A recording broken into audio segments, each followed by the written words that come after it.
بسم اللہ الرحمن الرحیم۔ ہم اپنے بیٹے کی شادی کرتے ہیں، کسی کی بیٹی کو اپنے گھر لاتے ہیں، اولاً تو اس کو بیٹی بیٹی کہتے ہیں، بعد میں اس کو مصیبت، اس کو پتہ نہیں کیسے کیسے تانے دیتے ہیں، اور وہ صرف مرتی نہیں ہے، یعنی اس کی روح نہیں نکلتی، باقی سب کچھ اس کے ساتھ ہو جاتا ہے، اس کو تکلیفیں بھی برداشت کرنی پڑتی ہیں اور پتہ نہیں کیا کیا وہ اس کو سہنا پڑتا ہے۔ تان و تشنی تو عام سی بات ہے لوگوں کے لیے۔ ہم اپنی بیٹی اور بہو کے لیے الگ الگ نظریہ رکھتے ہیں، ہم اس کو بیٹی کہہ کر لاتے ہیں، چلو مانا کہ وہ حقیقی بیٹی نہیں ہے، اگر اس کے ساتھ بیٹی جیسا سلوک نہیں کر سکتے تو پھر ظلم بھی اس کے ساتھ ایسا نہ کرو کہ جیسے وہ کوئی یہودن آ گئی تمہارے گھر کے اندر۔ میں آپ کو ایک مثال دیتا ہوں، اگر بیٹی اور داماد آپس میں پیار محبت سے رہیں، ایک دوسرے کو کھانا بنا کر دیں، ایک دوسرے کی خدمت کریں، اور داماد بیٹی کے ساتھ بیٹھ کر کھانا کھائے، اس کے ساتھ کھانا بنائے، اس کے ساتھ گھر کے کام کرے، تو ہم کہتے ہیں کہ ہماری بیٹی کی قسمت ہے اور وہ داماد بہت اچھا ہے، اس کو ایسا ہی کرنا چاہیے۔ لیکن اگر وہی رویہ ہمارا بیٹا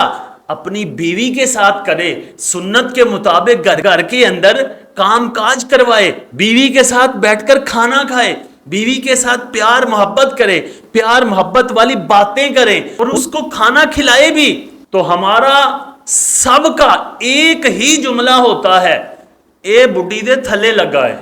کہ بے شمار ایسے واقعات ہیں جن کی وجہ سے ہم ایسا ہی کرتے ہیں کہ اگر ہمارا بیٹا اپنی بیوی کے ساتھ اچھے سلوک سے رہے تو ہم اس کو تانے دے دے کر مار دیتے ہیں کہ یار تو رن مرید ہے، تو ایسا ہے ویسا ہے۔ ایسا نہیں کرنا چاہیے۔ جب ہم کسی کے ساتھ ظلم کریں گے، زیادتی کریں گے، کسی کی بیٹی کو ستائیں گے تو اس کا بدلہ ہماری بیٹیاں چکائیں گی، تو لہٰذا ہمیں چاہیے کہ ہم ایسے نظریات سے بچیں، ایسی سوچوں ایسی باتوں سے بچیں، پرہیز کریں، تان و تشنی نہ کریں۔ ہم کسی کو تانا دے کر خاموش ہو جاتے ہیں اور بھول جاتے ہیں، لیکن جس کو تانا دیا جاتا ہے وہ نسل در نسل نہیں بھولتے، چاہے وہ کوئی عورت ہو چاہے کوئی مرد ہو۔ بیٹی بیمار ہو تو ہم کہتے ہیں بیٹی جلدی دوائی لے لے، لیکن اگر بہو بیمار ہو جائے تو ہم کہتے ہیں یہ ڈرامے کرتی ہے،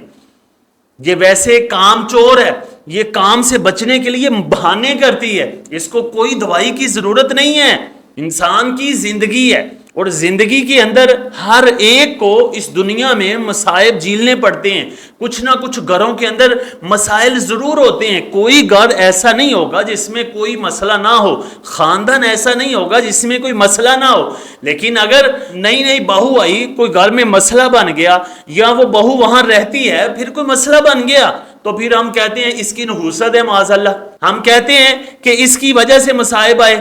یہ جادو تویز کرواتی ہے، یہ جادو ٹونے کرواتی ہے، پتہ نہیں کیسے کیسی باتیں کرتے ہیں۔ ایسا نہیں کرنا چاہیے۔ ہم یہ سوچیں کہ ہم جس بیٹی کو جس بہو کو بات کر رہے ہیں ایسی ہی باتیں اگر کوئی ہماری بیٹی کو کرے تو پھر کیا ہوگا؟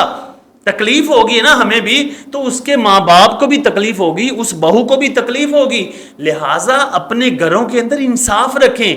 اپنے گھروں کے اندر پیار محبت رکھیں۔ گھر کو بسانے کے لیے جو سب سے اہم اور ضروری چیز ہے وہ احساس اور انصاف ہے۔